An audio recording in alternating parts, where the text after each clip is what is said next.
المصدر يا اخوان.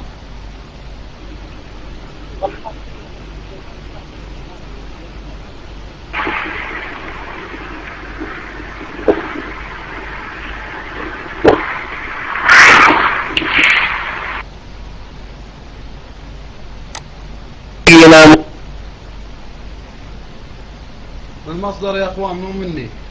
المحسن القطيفي انتمي الى مذهب الشيعة الامامية الجعفرية الاثني عشرية، واعتقد ان هذا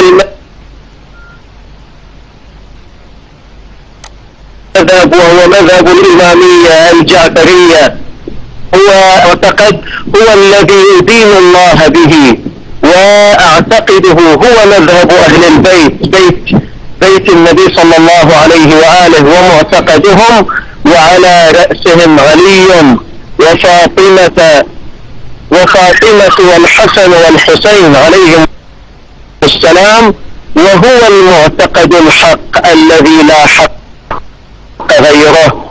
وأيضا أعتقد أن مذهب الشيخ محمد بن سليمان البراك بأي اسم كان هو مذهب مخالف لمذهب آل بيت النبي صلى الله عليه وآله، وعلي وفاطمة والحسن والحسين عليهم السلام أبرياء من هذا المذهب. وأعتقد أن أئمة الدين بعد رسول الله صلى الله عليه وآله هم علي والحسن والحسين، وعلي بن الحسين ومحمد الباقر وجعفر الصادق وموسى الكاظم وعلي بن موسى الرضا ومحمد الجواد وعلي الهادي والحسن العسكري ومحمد بن الحسن العسكري عليهم السلام أجمعين. هؤلاء هم أئمتي وسادتي، بهم أتولى ومن أعدائهم أتبرأ، وهم أفضل هذه الأمة بعد رسول الله صلى الله عليه وآله، وأنهم معصومون من الزلل والخطأ ومنصوص على إمامتهم، وأن من خالفهم فقد خالف الله ورسوله. وإمام هذا العصر هو الإمام محمد بن الحسن العسكري عجل الله تعالى فرجه الشريف. تعال مرتضى. قلته كله أهل البيت عليهم السلام أجمعين ومعتقدهم. اللهم رب السماوات السبع ورب الأراضين السبع، عالم الغيب والشهادة، الرحمن، إن كنت أنا المسمى بعلي آل محسن قد جحدت حقا أو ادعيت باطلا، فعلي لعنة الله والملائكة والناس أجمعين.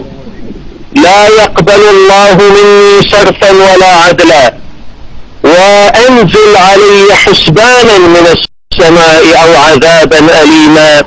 وإن كان الشيخ محمد بن سليمان البراك جحد حقا أو ادعى باطلا، فعليه لعنة الله والملائكة والناس أجمعين. لا يقبل الله منه صرفا ولا عدلا، عليه حسبانا من السماء أو عذابا أليما. وصلى الله على محمد وآله الطيبين الطاهرين. محمد.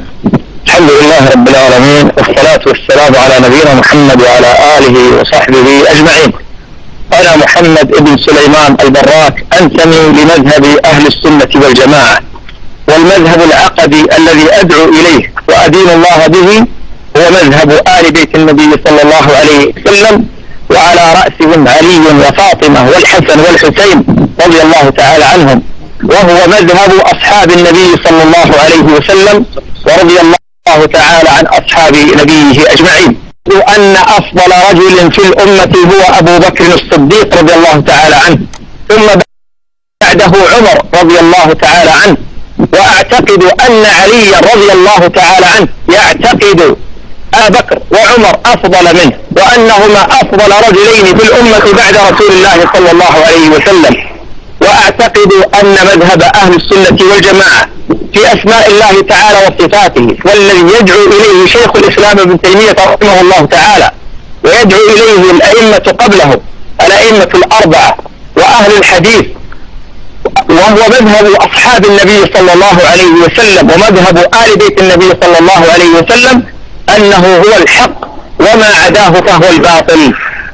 وأعتقد أن مذهب الشيعة الإمامية الاثنى عشرية والذي يدعو إليه علي آل محسن أنه مذهب باطل، وأن الشيعة خالفوا فيه الإسلام، أنهم لم يأخذوه عن آل بيت النبي صلى الله عليه وسلم، بل هو مفترى مكذوب على آل بيت النبي صلى الله عليه وسلم.